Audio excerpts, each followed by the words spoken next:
Halo, selamat sore semuanya. Apa kabar? Semoga semua dalam kondisi sehat ya.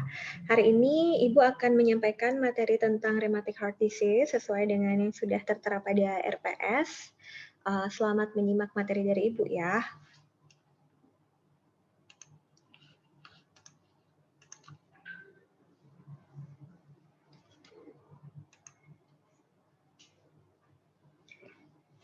Oke, ini dia Pediatric with Rheumatoid Heart Disease atau dikenal dengan RHD ya. Meskipun kasusnya agak jarang, apalagi juga jarang sampai dengan rawat inap, tapi kalian perlu tahu juga salah satu gangguan jantung yang mungkin dialami oleh anak-anak ya. Definisinya sendiri, untuk rheumatic heart disease sebenarnya ini adalah penyakit komplikasi ya. Jadi adalah jenis komplikasi yang didapat setelah seorang anak itu biasanya mengalami demam rematik. Oleh karena itu, kalau misalkan kalian punya adik atau tetangga ya dari kecil itu dia pernah terserang ISPA atau faringitis gitu ya, radang pada tenggorokannya, hati-hati. Siapa tahu dia punya bakat untuk terkena demam rematik ini. Jadi kondisi demam rematik yang tidak tertangani dengan baik ya, itu bisa menyebabkan jatuhnya ke penyakit jantung rematik ini atau rheumatic heart disease. Nah, penyakit jantung rematik ini disebabkan oleh adanya respon autoimun sebenarnya oleh tubuh ya. Makanya tadi Ibu sampaikan kalau dia ada bakat. Jadi kalau misalkan imunnya itu memang ada bakat atau istilahnya dia bisa terjadi perubahan autoimun saat bakteri streptococcus yang menyerang pada area tenggorokannya itu masuk gitu ya atau menyasar pada bagian tenggorokan, itu bisa menyebabkan reaksi autoimun yang jatuhnya nanti ke rheumatic heart disease ini gitu. Nah, penyakit jantung rematik ini itu dapat berdampak pada terjadinya kerusakan pada gatup jantung yang permanen. Oleh karena itu, semakin segera kita bisa mengidentifikasi kondisi RHD ini, maka semakin cepat kita bisa menangani. Terutama yang ditangani awal adalah kondisi peradangannya atau inflamasi akibat demam rematik ini. Nah, dari kondisi RHD ini nanti gejalanya itu biasanya timbul akibat terjadinya karditis rematik ya, kemudian perikarditis ataupun miokarditis. Jadi tergantung peradangan yang terjadi itu pada area jantung yang mana, apakah pada katupnya ataukah pada perikardionya gitu ya. Kemudian dari segi prevalensi, demam rematik saat ini sebenarnya sudah jarang terjadi, terutama di negara Amerika Serikat ya. Ini salah satu penyebabnya adalah mungkin higienitas yang sudah mulai bagus ya. Karena tadi penyebab utamanya nanti juga akan saya singgung itu adalah bakteri yang masuk ke saluran pernafasan atas ya. Tapi di negara-negara berkembang, contohnya kita di Asia sebenarnya jumlahnya tidak terjadi penurunan yang signifikan, jadi masih saja ada. Biasanya rentang usia yang paling sering terdeteksi terjadi rheumatoid heart disease ini adalah rentang usia antara 5 sampai dengan 15 tahun. Nah, untuk penyebabnya sendiri, jadi jika kalau RHD itu kan adalah komplikasi dari demam rematik ya. Jadi sebenarnya penyebab awalnya itu adalah penyebab dari demam rematik itu sendiri, yaitu Streptococcus grup A gitu kalau di bahasa Indonesia-kannya, tapi kalau dipanjangkan dia grup A beta hemolytic Streptococcus. Dan inilah yang biasanya menyerang pada area faring kita, tenggorokan, sering biasanya anak-anak menderita faringitis ya, atau biasa dibilangnya tuh karena terlalu banyak makan ciki atau banyak minum es ya jadi radang tenggorokannya. Nah, itu sangat berpotensi dia terinfeksi oleh Streptococcus grup A ini. Nah, kalau misalkan kondisi itu tidak ditangani dengan antibiotik yang tepat, itulah yang cenderung bisa berisiko terjadi demam rematik tadi. Gitu. Dengan demam rematik tadi, jika tidak ditangani juga dengan baik, maka takutnya komplikasinya jatuh ke rheumatoid heart disease gitu ya. Nah, demam rematik ini dapat terjadi selama 2 sampai 6 minggu setelah terinfeksi ya. Kadang bisa saja dia sudah mulai menurun gejala-gejalanya tapi sebenarnya streptococcusnya itu masih ada di tenggorokan. Oleh karena itu, pemberian antibiotik yang tepat sesuai dengan apa bakteri yang menginfeksi itu yang paling penting ya. Kemudian Ini juga sudah tadi Ibu sampaikan ya, jadi karena akibat adanya Streptococcus, intinya seperti respon inflamasi. Jadi begitu ada benda asing yang masuk ke tubuh kita, maka tubuh akan berespon. Dia akan mengeluarkan prostaglandin, kemudian terjadi reaksi respon inflamasi ya, terjadi reaksi antigen antibodi, kemudian imun kita akan keluar. Namun kalau misalkan dia ada bakat, maka akan terjadi respon autoimun tadi, respon autoimun yang kompleks sehingga dia bisa berdampak pada rusaknya jaringan pada jantung. Tergantung jaringan mana dari jantung yang terkena ya. Bahkan bisa berimpak pada salah satu katup jantung kita gitu. Makanya nanti responnya bisa terjadi sesak nafas, kemudian cepat lelah gitu ya, karena akibat tadi itu jantung yang disasar oleh penyakit ini. Nah, apa saja tanda gejala yang mungkin muncul kalau misalkan sudah terjadi rheumatoid arthritis, rheumatoid heart disease ya. Yang pertama artritis, jadi sering mengalami nyeri pada persendian ya, mirip seperti misalkan kayak orang terkena demam berdarah ya anak-anak, itu biasanya juga mengeluh nyeri sendi. Itu salah satunya yang terjadi ya, jadi poliartritis. Jadi terasa nyeri pada persendian, mungkin di siku atau di lutut ya, atau di pergelangan kaki, jadi sering mengalami nyeri. Kemudian ada karditis juga atau radang pada jantung.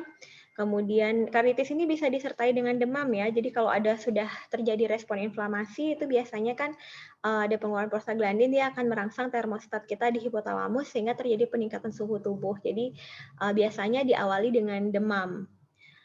Tapi ya karena demam itu adalah salah satu respon tubuh, jadi hampir semua penyakit itu kita lihatnya diawali dengan demam. Jadi kadang-kadang bisa terkecoh juga gitu ya. Kemudian tanda Korea. Korea bukan Korea drama Korea ya, tapi ini Korea itu artinya adalah salah satu gejala yang muncul yang karena rheumatoid heart disease ini tidak hanya di jantung saja yang diserang, tapi juga bisa menyerang jaringan pada otak juga ya, sehingga bisa saja anak yang mengalami RHD ini kita bisa melihat ada involuntary movement atau pergerakan yang tidak tidak bisa dia atur gitu ya. Jadi pergerakan yang tidak teratur atau pergerakan yang di luar kontrolnya dia. Misalkan pada tangan atau kaki tiba-tiba ingin bergerak gitu. Padahal sebenarnya dia tidak pengen bergerak, tapi ada pergerakan yang tidak teratur. Itu namanya Korea. Kemudian erythema marginatum atau ada erythema ya, bintik-bintik kemerahan misalkan pada area di bawah dada gitu ya atau di atas perut. Itu bisa muncul juga. Kemudian subcutaneous nodules, jadi ada nodul-nodul di bawah kulit, contohnya pada gambar bisa dilihat ya, misalkan pada area pergelangan tangan, kemudian ada riwayat demam dan radang tenggorokan ya. Riwayat demam ini mungkin saja bisa disertai dengan atau impact dari karditis tadi. Jadi kita bisa tanyakan pada anak itu yang jatuhnya di RHD, apakah ada riwayat 2 bulan lalu misalkan mengalami ISPA atau faringitis, radang tenggorokan gitu ya. Itu bisa jadi indikasi bahwa RHD-nya itu memang RHD gitu disebabkan oleh demam rematik yang sebelumnya dia derita. Oke, kita lanjut ke pemeriksaan diagnostik. Apa saja pemeriksaan diagnostik untuk menegakkan RHD ini? Yang pertama biasanya dilakukan swab ya untuk mengecek terkait infeksi Streptococcus grup A tadi, apakah memang ada riwayat terinfeksi atau tidak. Ya, karena memang diawali biasanya dengan demam rematik, akan tetapi kadang tadi tidak teridentifikasi karena gejala demam itu bisa dialami oleh penyakit-penyakit banyak penyakit gitu ya. Kemudian selanjutnya bisa dilakukan foto ronsen juga, pemeriksaan EKG, kemudian USG jantung juga bisa, dan MRI jantungnya untuk lebih menekankan apakah benar terjadi perikarditis kah, atau miokarditis kah, atau ada kelainan pada katup jantungnya akibat dari RHD ini atau tidak gitu. Kemudian penata laksanaannya apa saja? Nah, karena RHD ini diawali dengan demam rematik, maka kita atasi dulu gejala sisanya dari demam rematik itu, yaitu dengan memberikan antibiotik penisilin. Ya, itu adalah antibiotik yang dikenal mujarab nih untuk mengatasi demam rematik itu sendiri. Akan tetapi tidak jarang kita temui anak itu terjadi alergi terhadap penisilin ya. Jadi pilihan lainnya itu bisa memberikan cephalosporin atau retromycin, ini juga golongan antibiotik yang bisa jadi pilihan ya. Kemudian kita lihat lagi apakah kondisi RHD-nya itu sudah menunjukkan respon-respon peradangan juga, misalkan tadi perikarditis ataupun respon peradangan lain dari tubuh. Kalau misalkan ada, kita bisa kolaborasi juga dengan pemberian aspirin ataupun kortikosteroid ya untuk mengatasi gejala-gejala dari peradangannya tadi gitu. Jadi penata laksanaan utama dari RHD itu masih berupa medikamentosa ya, jadi masih berupa obat-obatan gitu, baik bisa diminum ataupun secara injek. Jadi RHD itu tidak sampai penata laksanaannya harus operasi gitu atau pembedahan gitu, enggak ya. Jadi masih bisa diatasi dengan pengobatan secara oral ataupun injeksi. Kemudian profilaksis ya, biasanya ya profilaksisnya termasuk juga antibiotik ya. Jadi diberikan dengan waktu tertentu, rentang waktu tertentu, dilihat lagi dari start kapan dia kira-kira terinfeksi, kemudian yaitu diberikan pada rentang waktu tertentu untuk mencegah terjadinya relapse atau kembalinya kondisi demam rematik tadi. Sekarang kita masuk ke konsep dasar asuhan keperawatan ya pada pasien dengan RHD.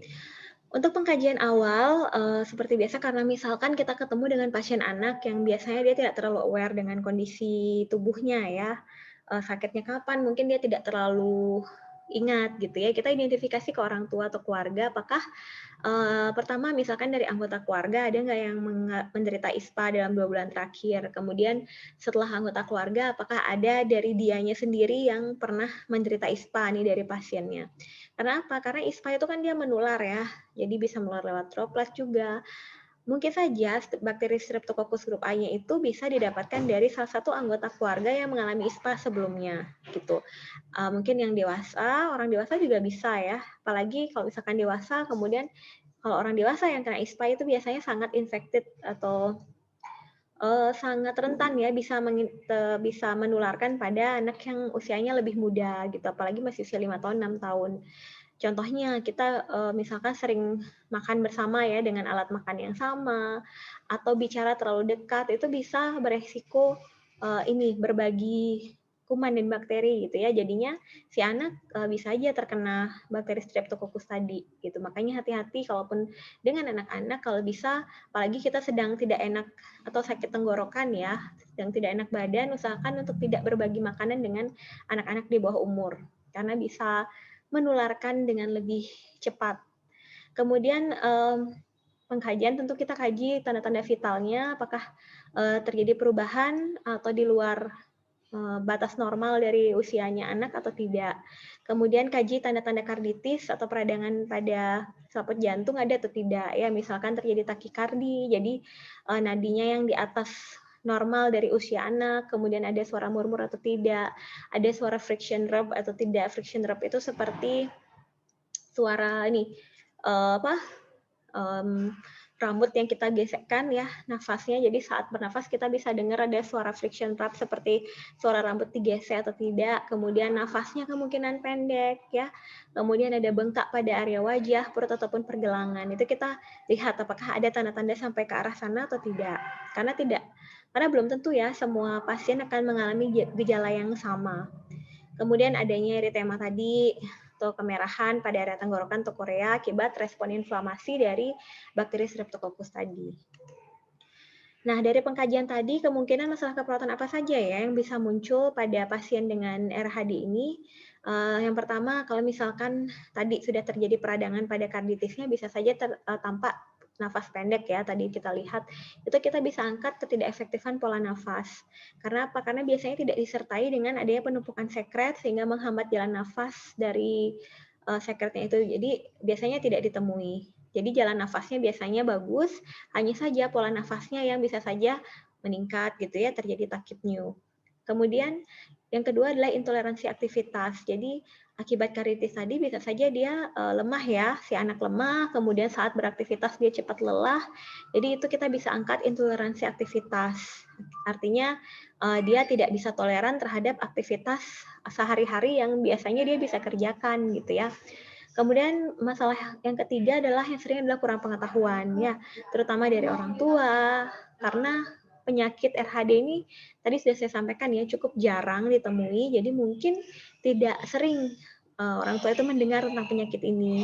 Kemudian bagaimana gejalanya, penata laksanya seperti apa, itu mungkin sangat terbatas ya pengetahuan orang tua. Oleh karena itu penting untuk kita bisa angkat salah satu masalah keperawatan ini supaya kita bisa memberikan edukasi yang optimal sehingga orang tua juga bisa kooperatif saat kita akan memberikan penata laksanaan pada anaknya. Selain itu, anak dengan RHD ini jarang juga harus dirawat inap ya, karena biasanya dia tidak menunjukkan tanda-tanda yang terlalu berat ya pada kondisinya sehingga dia bisa dirawat di rumah gitu. Oleh karena itu sangat penting kita benar-benar membekali orang tua atau keluarga dengan pengetahuan yang cukup terkait dengan pengobatannya pasien, tanda gejalanya, kapan harus kontrol itu penting kita informasikan pada keluarga gitu ya. Kemudian bisa juga muncul nyeri akut kalau misalkan artritisnya atau nyeri sendinya masih aktual ya terjadi, dia masih mengeluh adanya nyeri pada persendian, kita bisa angkat juga nyeri akut. Kemudian yang terakhir adalah hipertermi. Jadi kalau misalkan sisa dari demam rematiknya itu masih, bisa saja akibat dari respon inflamasi atau peradangan itu menyebabkan anak itu menjadi demam ya. Jadi bisa juga kita angkat hipertermi. Atau kalian ketemu dengan kasus-kasus RHD lainnya dan ada masalah yang bisa diangkat juga boleh ya. Tapi ini adalah 5 masalah keperawatan yang mungkin paling sering muncul biasanya pada anak dengan RHD dengan gejala-gejala sisa ya. Lalu intervensi keperawatan apa saja yang bisa kita terapkan? Yang pertama bed rest, terutama pada fase yang masih akut ya, untuk anak yang masih dalam fase akut, itu kita sarankan untuk bed rest. Jadi istirahat total kalau misalkan dia dirawat di rumah sakit ataupun di rumah. Jadi jangan biarkan anak untuk mengambil tindakan-tindakan yang berat gitu atau perlu tenaga yang besar untuk melakukannya. Jadi kita upayakan untuk bed rest. Jadi istirahatkan kerja jantungnya dan otot-ototnya. Apalagi kalau misalkan anak itu ada nyeri misalkan pada persendiannya, jadi usahakan dia bisa bed rest dulu. Kemudian yang kedua, tentunya kita pantau gejala gangguan jantung yang mungkin muncul seperti sesak dan yang lainnya, serta kita pantau bagaimana tanda-tanda vital pasien, apakah terjadi penurunan atau tidak. Ya, ini sangat penting untuk bisa dipantau. Kita juga bisa mengajarkan keluarga ya, apalagi sekarang sudah serba canggih. Suhu tinggal dipencet udah keluar suhunya berapa. Tensi juga seperti itu. Pasang tensi kemudian tinggal dipencet nanti keluar berapa tekanan darah, HR-nya berapa ya. Jadi kita bisa kolaborasi juga dengan keluarga. Kemudian yang keempat adalah kolaborasi. Ini adalah salah satu tindakan atau intervensi yang utama pada pasien dengan RHD, yaitu kolaborasi pemberian antibiotik Streptococcusnya itu sendiri. Karena memang poinnya adalah kita ingin memberikan profilaksis ya, supaya bakterinya benar-benar mati sehingga respon autoimunnya itu bisa kita tekan gitu supaya kondisi RHD-nya tidak semakin memburuk. Kemudian pemberian analgesik dan juga pemberian antipiretik ya sesuai dengan simptom atau gejala yang muncul pada pasien. Kemudian tindakan lainnya yang bisa kita lakukan adalah modifikasi aktivitas yang menarik untuk anak. Jadi jangan lupa anak meskipun dia masih sakit ya, sedang kondisi sakit, anak itu tugasnya salah satunya adalah belajar. Belajar, kemudian dia bisa beraktivitas ya, aktivitasnya itu bisa menambah pengetahuannya dia. Oleh karena itu kita tetap harus berupaya untuk bisa menstimulasi perkembangan si anak sesuai dengan usianya ya. Salah satunya pada kondisi RHD ini adalah kita bisa modifikasi aktivitas yang menarik untuk anak ya sesuai dengan usianya. Misalkan menggambar, mewarnai atau misalkan kita memfasilitasi dengan gadget ya. Gadget sehingga tapi gadget itu kita isi adalah hal-hal yang memang positif yang bisa menunjang perkembangan anak. Karena apa? Karena kan dia tidak terlalu perlu effort atau tenaga yang besar untuk dia bermain gadget ataupun menggambar ataupun mewarnai ya. Jadi kita masih bisa menstimulasi perkembangan anak, tapi kita tidak memforsir tenaga anak gitu. Jadi meskipun dia bed rest, dia tetap bisa melakukan aktivitas. Kemudian menerapkan manajemen nyeri non farmakologi jika terjadi nyeri, misalkan nyeri sendi, ya. Kan udah tahu ya apa saja manajemen nyeri non farmakologi itu, jadi kalian bisa terapkan. Kemudian pencegahan kejang ya, karena tadi ada Korea tadi ya, ada Korea yaitu involuntary movement itu.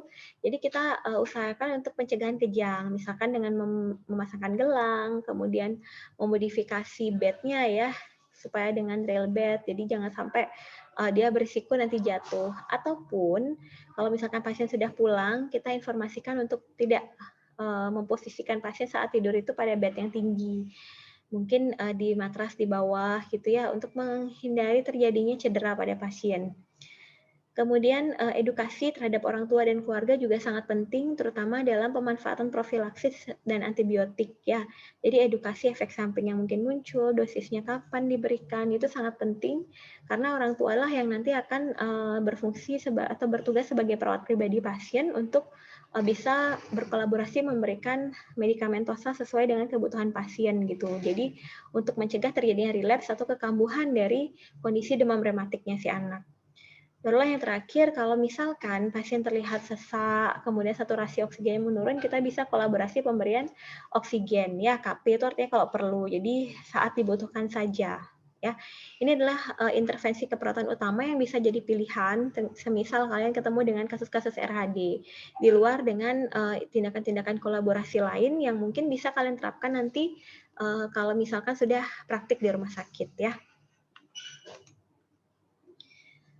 Oke, sekian penjelasan dari Ibu tentang RHD. Semoga bermanfaat dan bisa dipahami. Jika ada yang perlu didiskusikan atau ditanyakan, kita bisa lanjutkan di sesi diskusi ya. Selamat sore.